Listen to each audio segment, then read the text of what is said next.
Hello everyone, my name is Sandeep Khatri and I welcome you to my special session on 5 Supreme Court cases that actually shapes India. सबसे पहले तो आज मुझे थोड़ा सा cold है, ठीक है, तो आपको हो सकता है थोड़ी आवाज़ अलग सुनाई दे, so sorry about that in that case, ठीक है। चलिए अब बात करते हैं इस पर्टिकुलर सेशन की।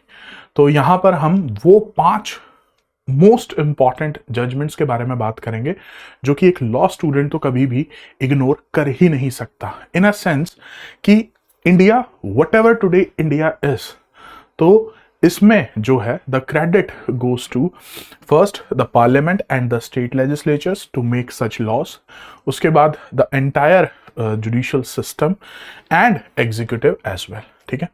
लेकिन आज हम जो स्पेसिफिकली बात करेंगे उन 5 जजमेंट्स की जिन्हें इग्नोर किया ही नहीं जा सकता और जिसने कंप्लीटली एक पर्सपेक्टिव जो है वो चेंज किया अबाउट इंडिया।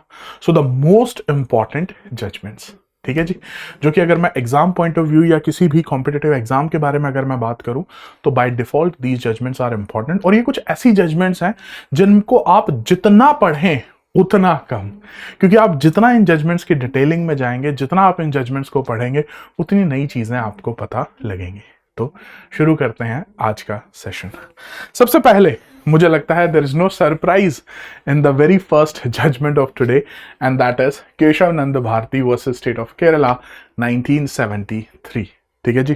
13 जजेस बेंच जजमेंट। मुझे लगता है जब आप चाहे लॉ किसी भी कॉलेज से करें, चाहे वो नेशनल लॉ यूनिवर्सिटी हो, चाहे वो कोई भी प्राइवेट यूनिवर्सिटी हो या अदर कॉलेजेस, आप बिना केशव नंद भारती के लॉ पास आउट नहीं कर सकते, whether it is your 3 year course और 5 ईयर कोर्स। तो केशव नंद भारती की क्या इंपॉर्टेंस रही, तो सबसे पहले तो ये 13 जजेस अपने आप में ही यहां पर बात बन जाती है कि क्यों इसे लैंडमार्क बनना ही था। And the second was because it gave one of the most important concept to our country and that is the doctrine of basic structure. इसमें और भी बहुत चीजें हैं जिन पे बात की जा सकती है। There can be a series of YouTube sessions on this single judgment, लेकिन मैं जो है आज बात करूंगा सिर्फ एक पॉइंट पे, that is doctrine of basic structure. कितना इंपॉर्टेंट था ये। देखिए, जो कॉन्स्टिट्यूशन ऑफ इंडिया है वो एक यूनिक ब्लेंड है of rigidity and flexibility, which means कि ये इतना रिजिड भी नहीं है कि इसे चेंज किया ही नहीं जा सकता। ये बात सभी को पता है कि जिस जिस तरीके से सोसाइटी चेंज होगी, हमें अपने लॉज में भी कुछ चेंजेस लाने होंगे, तो हम रिजिडिटी के साथ नहीं चल सकते। ये नहीं हो सकता कि that is the concept of पत्थर की लकीर, कि जो एक बार लिखा गया उसे बदला ही नहीं जा सकता, ठीक है जी, पॉइंट नंबर 1।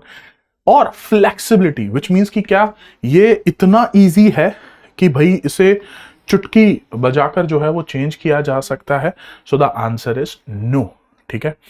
यहीं पर बात की जाती है कि किन प्रोविजंस को चेंज किया जा सकता है और किन प्रोविजंस को नहीं, and there comes the role of the importance of doctrine of basic structure, जिसका मतलब है कि जब हम बात करते हैं डॉक्ट्रिन ऑफ बेसिक स्ट्रक्चर की, जिसमें कुछ एग्जांपल्स हम ले सकते हैं of democracy, secularism, rule of law, judicial review, ये कुछ ऐसे एग्जांपल्स हैं कि जब तक इंडिया, भारत रहेगा, जब तक कॉन्स्टिट्यूशन ऑफ इंडिया रहेगा, इन्हें चेंज नहीं किया जा सकता। And that is the doctrine of basic structure, which means कि आप चेंजेस लेकर आ सकते हो, लेकिन आप बेसिक स्ट्रक्चर, जो बहुत ही कोर वैल्यूज हैं of the constitution of India, उन्हें कोई भी चेंज नहीं कर सकता है, ठीक है जी। So that was Kesavananda Bharati versus state of Kerala. आइए सेकेंड जजमेंट पे बात करते हैं, that is Maneka Gandhi versus union of India 1978। इस जजमेंट की इतनी ज्यादा इंपॉर्टेंस है कि इस जजमेंट के बाद, दैट इज पोस्ट 1978, हमारा नजरिया ही बदल गया आर्टिकल 21 को देखने का। जब हम ये कहते हैं कि हमारे पास फंडामेंटल राइट है, राइट टू लाइफ, तो उसका सिर्फ यही मतलब नहीं है कि जिंदगी जीनी है, उसका मतलब है कि we have right to dignified life.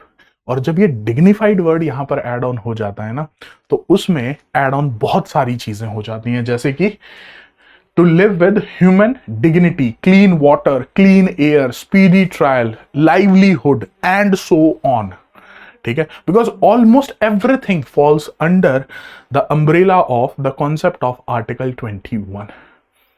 Even जब हम बात करते हैं कि एक जिंदगी जो हमें एज अ इंसान मिली है, वो जिंदगी जो है एक अच्छी जिंदगी होनी चाहिए जिसमें सारी बेसिक नेसेसिटीज जो हैं जिनको फुलफिल किया जाए। तो again a landmark judgment, that is Maneka Gandhi versus union of India. ठीक है जी। स्टूडेंट्स, थर्ड जजमेंट पे जाने से पहले एक इंपॉर्टेंट अनाउंसमेंट दैट दृष्टि जुडिशरी आपके लिए लेकर आया है फ्रीडम सेल, जहां पर आपको मिल रहा है 50% flat off. The sale is starting from 11th of August till 16th of August. इसमें जुडिशरी फाउंडेशन कोर्स जैसे कि आपका जो ऑनलाइन कोर्सेज हैं उस पे आपको जो है ये डिस्काउंट दिया जा रहा है। अगर आपको कोर्स से रिलेटेड या सेल से रिलेटेड कोई भी क्वेश्चन है, कोई भी क्वेरी है, तो आप अपने क्वेश्चंस 87501 पर पूछ सकते हैं। ठीक है जी। आइए थर्ड जजमेंट पे आते हैं, that is Minerva Mills versus union of India 1980। देखिए, जब हम बात करते हैं ना overall the structure of constitution of India, तो हमारे सामने 3 ऑर्गन्स आते हैं। One is our legislature, the second one is executive and the third one is judiciary. जहां पर जुडिशरी का जो रोल है, जिसमें स्पेसिफिकली अगर बात की जाए, the honourable supreme court of India, that is called also called the protector of the constitution of India, which means कि constitution of India को protect करने की कि as per to the law ही सभी अपना काम करें, ये responsibility किसकी है? The supreme court of India की। और सुप्रीम कोर्ट ऑफ इंडिया इसे किस तरीके से निभाएगी? With the help of the concept of judicial review. तो अगर किसी भी तरीके का ऐसा कोई कानून लेकर आया जाता है which is violating the fundamental rights of the citizens, just for the sake of example, तो क्या उसे चैलेंज किया जा सकता है? क्या उस पर जुडिशियल रिव्यू किया जा सकता है? क्या सुप्रीम कोर्ट उसे जो है एनालाइज कर सकती है? And so on, and the answer lies yes. Minerva Mills, which is known as, it re-anchored judicial review as an unassailable pillar of Indian democracy and prevented parliament from making itself legally infallible। तो which means कि parliament इस तरीके का कोई कानून नहीं बना सकता है जो कि जुडिशियल रिव्यू की जो पावर है ऑफ द कोर्ट्स उसे जो है वो छीन ले। ठीक है जी। इसी जजमेंट में आपका सुप्रीम कोर्ट ने स्ट्रक डाउन किया था clause 4 and clause 5 of article 368 by 42nd amendment, जो कि क्या कर रहा था? पावर दे रहा था पार्लियामेंट को unlimited power to amend the constitution and strip courts of judicial review, कि भाई पार्लियामेंट तो कुछ भी कानून बना ही सकती है और उस पर जुडिशियल रिव्यू भी नहीं होगा। तो सुप्रीम कोर्ट हेल्ड दैट कि जुडिशियल रिव्यू एक and a balanced harmony between fundamental rights and directive principles are part of basic structure। तो जो basic doctrine of basic structure में फॉल कर गया, again reference to Kesavananda Bharati judgment, तो उसे change नहीं किया जा सकता। Next, Mohammed Ahmad Khan versus Shah Bano Begum 1985। ये आपकी सेक्शन 125 CRPC पर अपने आप में एक लैंडमार्क जजमेंट है।